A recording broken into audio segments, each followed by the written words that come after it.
Hello दोस्तों, PS क्लासों का स्वागत है। आज अपन राजस्थान जीके के टॉप मोस्ट क्वेश्चन लेके फिर से आ चुके हैं। अगर आपने पहले वाले वीडियोस नहीं देखे हैं तो वो भी जाके जरूर देखना। यह क्लास राजस्थान जीके और विज्ञान दोनों की मिक्स क्लास है, तो अच्छे से आप क्वेश्चन को सॉल्व कीजिएगा और बहुत ही इंपॉर्टेंट क्वेश्चन अपन करने का प्रयास कर रहे हैं। तो आज की क्लास शुरू करते हैं। जयपुर के शासक जय सिंह द्वितीय को सवाई की उपाधि दी थी। वेरी वेरी इंपॉर्टेंट लग लीजिए, कई बार आ चुका है एग्जाम्स में कि जयपुर के शासक जय सिंह को सवाई की उपाधि किसने दी थी। मतलब सवाई जय सिंह, इन्हें सवाई जय सिंह के लिए सवाई की उपाधि किसने दी थी? औरंगजेब ने, शाहजहां ने, जहांगीर ने या आजम ने? तो इसका सही होगा औरंगजेब ने इन्हें सवाई की उपाधि दी थी। किसकी उपाधि दी थी? सवाई की उपाधि। और किस वजह से दी थी?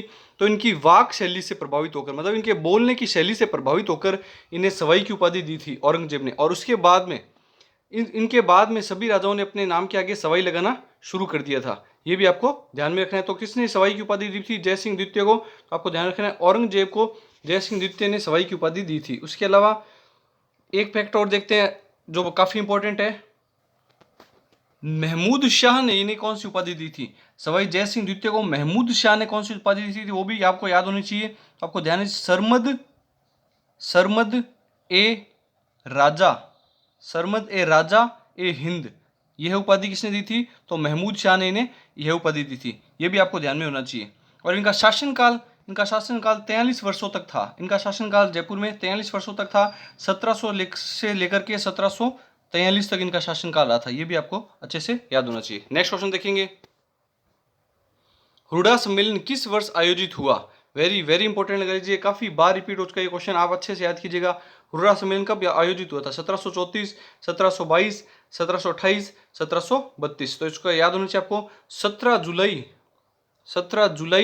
1734 में, 17 जुलाई 1734 में हुडा सम्मेलन आयोजित हुआ था। अब एक्स्ट्रा फैक्ट देखते हैं कि इस सम्मेलन का आयोजन क्यों किया गया था। हुर्रा सम्मेलन का आयोजन किस लिए किया था? तो ये मराठाओं के शासन आक्रमण से, मराठाओं के आक्रमण से दुखी हो चुके थे। मराठाओं के आक्रमण से ये क्या हो चुके थे? दुखी हो चुके थे, राजस्थान के जो राजा थे। और मराठा इनसे कर लिया करते थे, जिसे खिराज कर बोलते हैं। जिसे क्या बोलते हैं? खिराज कर या चौथ कर। जिसे खिराज कर या चौथ कर बोलते हैं, वह कर राजस्थान के राजाओं से लिया करते थे। इस कर से दुखी होकर के और मराठाओं के आक्रमण से दुखी होकर के हुरडा सम्मेलन का आयोजन किया गया था।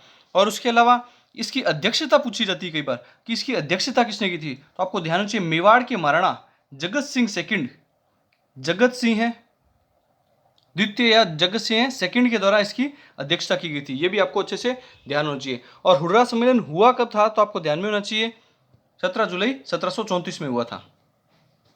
नेक्स्ट क्वेश्चन देखिएगा।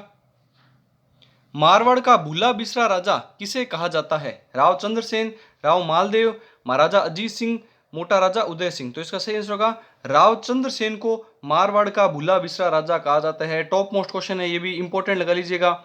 इन्हें महाराणा प्रताप का अग्रगामी भी कहा जाता है। महाराणा प्रताप का अग्रगामी, अग्रगामी भी कहा जाता है। क्यों कहा जाता है इन्हें महाराणा प्रताप का अग्रगामी? क्योंकि इन्होंने भी, राव चंद्रसेन ने भी मुगलों की अधीनता स्वीकार नहीं की थी। तो मुगलों की अधीनता स्वीकार नहीं की थी, इसी वजह से महाराणा प्रताप ने भी नहीं की थी, तो इसी वजह से इन्हें महाराणा प्रताप का अग्रगामी कहा जाता है। मतलब सबसे पहले इन्होंने मुगलों की अधीनता स्वीकार नहीं की थी। और मारवाड़ का भूला बिसरा राजा कहा जाता है। इनके पिताजी का नाम आपको ध्यान में होना चाहिए, राव मालदेव, राव मालदेव इनके पिताजी का नाम है। जिनकी पत्नी का नाम, राव मालदेव की पत्नी का नाम क्या था? रूठी रानी। इनकी पत्नी का नाम रूठी रानी था, वही राव मालदेव है जो कि जोधपुर के शासक थे। और राव मालदेव किसके पिताजी हैं? तो आपको ध्यान चाहिए राव चंद्रसेन के पिताजी हैं। और जो नागौर दरबार में जाकर के भी राव चंद्रसेन, नागौर दरबार कब लगा था? 1570 में। उस दरबार में जाकर के आ गए, लेकिन अकबर की अधीनता स्वीकार नहीं की थी। वो कौन थे? राव चंद्रसेन। नेक्स्ट क्वेश्चन देखिएगा। जाटों का अफलातून किसे कहते हैं? वेरी वेरी इंपॉर्टेंट लगा लीजिए, कई बार रिपीट हो चुका है ये क्वेश्चन भी। जाटों का अफलातून किसे कहते हैं? सूरजमल, नाहर सिंह, सुजान सिंह या मिहिर भोज। तो इसका सही आंसर सूरजमल जाट को जाटों का अफलातून कहा जाता है। अब एक्स्ट्रा फैक्ट देखिएगा, इन्हें जाटों का प्लेटो भी कहा जाता है। इन्हें जाटों का प्लेटो के नाम से भी जाना जाता है और जाटों का अफलातून भी कहा जाता है। और इनके द्वारा और इनके पुत्रों द्वारा विदेशी लड़ाकों से भी युद्ध लड़े गए थे। और इनके होते हुए मुगलों के द्वारा मतलब जो ये जाट बहुल्य क्षेत्र कौन सा था, तो आपको ध्यान चाहिए भरतपुर, भरतपुर और धौलपुर का जो एरिया था वो जाट बहुल्य क्षेत्र था। तो इस जाट बहुल्य क्षेत्रों में मतलब मुगलों की कभी अधीनता स्वीकार नहीं की गई थी और मुगलों को भी इन क्षेत्रों को जीता नहीं गया था इनके होते हुए। तो जाटों का अफलातून इन्हें किन्हें कहा जाता है, सूरजमल जाट को कहा जाता है। और इनका बचपन का नाम क्या था वो भी आपको ध्यान में होना चाहिए। सूरजमल जाट के बचपन का नाम तो आपको ध्यान चाहिए सुजान सिंह, सुजान सिंह इनके बचपन का नाम क्या था, तो आपको ध्यान होना चाहिए सुजान सिंह सूरजमल जाट के बचपन का नाम था। और ये भरतपुर के शासक थे, भरतपुर के दुर्ग का निर्माण भी इनके द्वारा करवाया गया था। तो ये भरतपुर के शासक थे। नेक्स्ट क्वेश्चन देखिएगा, मेवाड़ के शासक ने स्वयं को दीवान कहा है। किसका दीवान कहा है? जो भी मेवाड़ के राजा होते थे वो किसको अपना मतलब किसको राजा मानते थे और खुद उनका दीवान के रूप में अपने आप को मान के कार्य करते थे? ऋषभ देव जी, चार भुजानाथ जी, श्रीनाथ जी और एकलिंगनाथ जी। तो इसका सही आंसर एकलिंगनाथ जी को वो भगवान शिव एकलिंगनाथ जी को मेवाड़ के शासक के रूप में मानते थे। मेवाड़ का शासक तो किसे मानते थे? वो मेवाड़ का शासक तो मानते थे एकलिंग जी को, और उनका दीवान के रूप में से मतलब दीवान के रूप में कार्य करने का कार्य कौन करते थे? मेवाड़ के जो शासक होते थे वो ये कार्य करते थे। उसके अलावा एक्स्ट्रा फैक्ट देखिएगा जो कि काफी ज्यादा इंपॉर्टेंट है। एकलिंगनाथ जी थे जो मेवाड़ के शासक, मेवाड़ के जो शासक थे उनके रूप में जाने जाते थे। वो मेवाड़ के कुल देवता कहलाते थे। तो ये मेवाड़ के कुल देवता हैं। बाकी ज्यादातर जगह आपको कुल देवियां मिलेगी, यहाँ पे मेवाड़ में कुल देवता भी होते थे। और कुल देवी कौन थी यहाँ की, तो आपको ध्यान में होना चाहिए बाण माता। मेवाड़ के शासकों की कुल देवी कौन थी, तो आपको ध्यान में होना चाहिए बाण माता। और एक इनका राजवाक्य था, जो दृढ़ रखे धर्म को तीही राखे करतार। जो धर्म को दृढ़ रखता है उसे ही करतार मतलब तलवार रखने का मतलब अधिकार प्राप्त होता है। ये इनका राजवाक्य था। तो इसका सही आंसर क्या होगा? एकलिंगनाथ जी। नेक्स्ट क्वेश्चन देखते हैं, विज्ञान के क्वेश्चन। यकृत से संबंधित रोग हैं हेपेटाइटिस, लीवर सिरोसिस, पीलिया, उपरोक्त सभी। इसका सही आंसर क्या? उपरोक्त सभी। ये सारे के सारे रोग यकृत से संबंधित रोग होते हैं। हेपेटाइटिस का तो आपको ध्यान में होगा, टीका भी लगता है छोटे बच्चों के ही छोटी टाइमिंग में ही, कम उम्र में ही हेपेटाइटिस का टीका लगवा दिया जाता है ताकि ये रोग से पीड़ित ना हो। लीवर सिरोसिस में लीवर नाम आ ही रहा है। और पीलिया में भी पित्त ग्रंथि होती है। यकृत के अंदर कौन सी ग्रंथि होती है? पित्त ग्रंथि। उस ग्रंथि के खराब हो जाने से, उस ग्रंथि के खराब तरीके से कार्य करने से पीलिया रोग होता है। नेक्स्ट क्वेश्चन देखिएगा, मनुष्य में 1 मिनट में श्वसन दर होती है। वेरी वेरी इंपॉर्टेंट लगा लीजिएगा, ज्यादातर बच्चे इसको क्वेश्चन को गलत करेंगे। इसका सही से बताइए।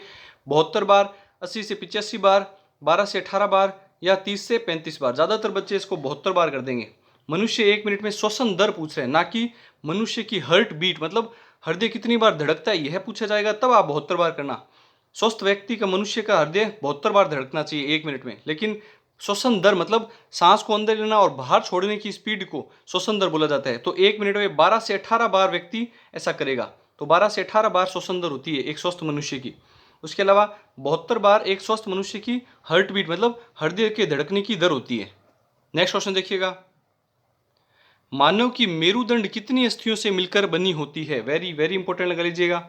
मेरुदंड मतलब आपको ध्यान में होना चाहिए रीढ़ की हड्डी की बात हो रही है। रीढ़ की हड्डी की बात हो रही है। रीढ़ की हड्डी जिसे कशेरुक दंड भी बोलते हैं, कशेरुक दंड, मेरुदंड बोलते हैं। इनमें अस्थियों की संख्या कितनी होती है? 33, 12, 25 या 30। इसका सही होगा 33। 33 वर्टिब्रा, वर्टिबल कॉलम कॉलम बोला जाता है मेरुदंड को, वर्टिबल कॉलम। तो 33 वर्टिब्रा होती है इसमें। और एंड में जाती हुई जो 33वीं होती है वो इस प्रकार से पूंछ के आकार की बन जाती है, जो इस आकार से पूंछ के आकार की बन जाती है। इससे पता चलता है कि मानव किसी समय मानव के पूंछ भी मौजूद थी और वह अवशेषीय अंग के रूप में ये 33वीं वर्टिब्रा है जो इस प्रकार से पूंछ के आकार में तीखे रूप में पाई जाती है। नेक्स्ट क्वेश्चन देखिएगा, पत्तियां कांटों में रूपांतरित होती है। मतलब कहाँ के क्षेत्र, किस क्षेत्र की पत्तियां कांटों में रूपांतरित हो जाती है? मरुस्थलीय क्षेत्र की, समुद्रभिद पादप की, जलीय पादप की या लवणीय पादप की। तो इसका सही होगा मरुस्थल में जो पादप पेड़ पौधे पाए जाते हैं वहां की पत्तियां ज्यादातर कांटों में रूपांतरित हो जाती है। किस में रूपांतरित होती है? कांटों में। जैसे एग्जांपल देखो, नागफणी, कैक्टस जिसको आप जानते हैं, नागफणी कैक्टस, नागफणी कैक्टस और गंवार पाठा, गंवार पाठा, ये सभी के पास में क्या पाई जाती है? पत्तियां। पत्तियों के साथ में क्या पाए जाते हैं? कांटे भी पाए जाते हैं। तो ये ज्यादातर, और इनके गुदेदार होती है ये सभी। ये सभी फसलें कैसी होती है? गुद्देदार मतलब पानी को स्टोर करने के लिए ये कैसी हो जाती है, गुद्देदार हो जाती है, इनके अंदर पानी स्टोर रहता है। और पत्तियां किसमें रूपांतरित हो जाती है, कांटों में। तो इसका सेंस होगा मरुस्थलीय पादपों में पत्तियां कांटों में बदल जाती हैं। नेक्स्ट क्वेश्चन देखिएगा, आज का लास्ट क्वेश्चन। पादप में फ्लोएम का कार्य होता है। पादप में दो प्रकार के जटिल उत्तक पाए जाते हैं। जटिल उत्तक क्या होते हैं, जो एक से अधिक प्रकार की कोशिकाओं से बने होते हैं, उन्हें जटिल उत्तक कहा जाता है। दो प्रकार के उत्तक पाए जाते हैं, एक तो होता है जाइलम, एक होता है फ्लोएम। तो ये पूछ रहा है कि फ्लोएम का काम क्या है, फ्लोएम का कार्य क्या है, जल संवहन, भोजन संश्लेषण, भोजन संवहन या जल अवशोषण। तो इसका सही आंसर क्या होगा, भोजन संवहन। फ्लोएम भोजन को लेकर के जाता है और जाइलम जल को लेकर के। तो आपको ध्यान में होना चाहिए, आपको दो ही बातें ध्यान में रखनी है, जाइलम जैसे जल। तो जल लेकर के जाने का काम तो जाइलम उत्तक के द्वारा किया जाता है, और भोजन पूरे मतलब पूरे पौधे में, पूरे भाग में भोजन पहुंचाने का कार्य कौन करता है, फ्लोएम उत्तक के द्वारा किया जाता है। वेरी वेरी इंपॉर्टेंट लगा लीजिएगा ये भी क्वेश्चन। आई होप जो भी मैंने आपको एक्स्ट्रा फैक्ट बताए अच्छे से याद हुए होंगे और आपको क्वेश्चन अच्छे लगे होंगे। अच्छे लगे तो ज़्यादा से ज़्यादा दोस्तों में, स्टडी ग्रुप में शेयर कीजिए वीडियो को, चैनल को लाइक शेयर और सब्सक्राइब कीजिए। Thank you.